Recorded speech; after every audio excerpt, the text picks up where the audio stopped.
Well, first off, self-awareness I think is ridiculously important because you know how to play to your strengths and you know how to work against your weaknesses. So for me, I am an actor and I had an audition, um, and this was in person. I hadn't had one in a while, and I get anxious in auditions. So I was self-aware enough to know this, and then I counteracted that with taking a propranolol, which I'm going to use for auditions. So propranolol is an anti-anxiety medication. It's called a beta blocker, or beta blocker, whatever you want to say it, if you're American English.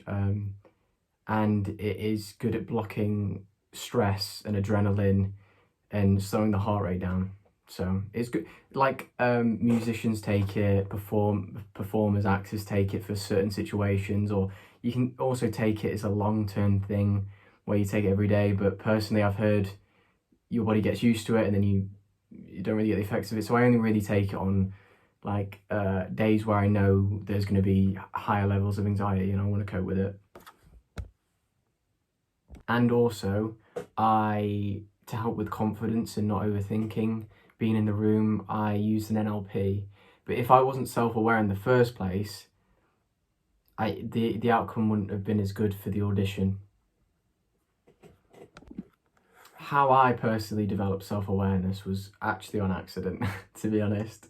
So I'm 22 now, and when I was 19, really into self-improvement and Jordan Peterson. So the Self-Authorizing program by Jordan Peterson is really, really good.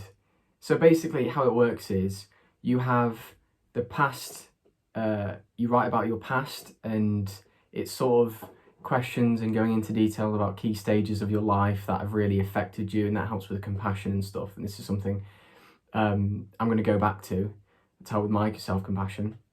And then also there's the present self.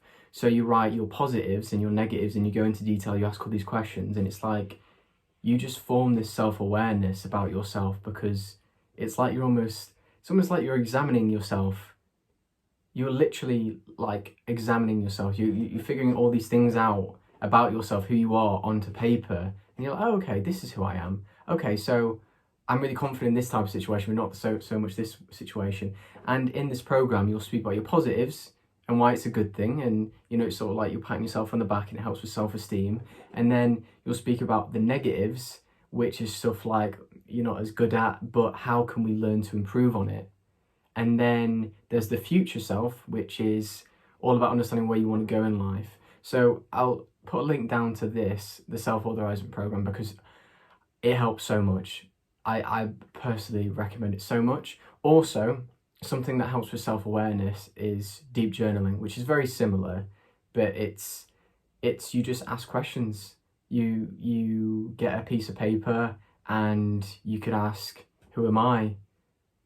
And then just start from there. And then when you run out of ideas, ask another question. And it's just sort of being able to understand who you are more. You could start a question with like, what do I like to do? Why do I like to do it? What am I interested in? Why am I interested in this?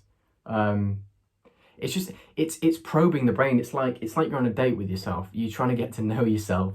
But I think self-awareness is so important, really, to operate through life. But the negative side of self-awareness as well is if you think black and white, oh, I have this problem, I have ADHD, I have autism, I have anxiety problems. If you dwell in that, focus on the problem, you'll just get more problems. Like I said before, the placebo effect of things, it's like, it's being able to understand yourself and not being judgmental about it.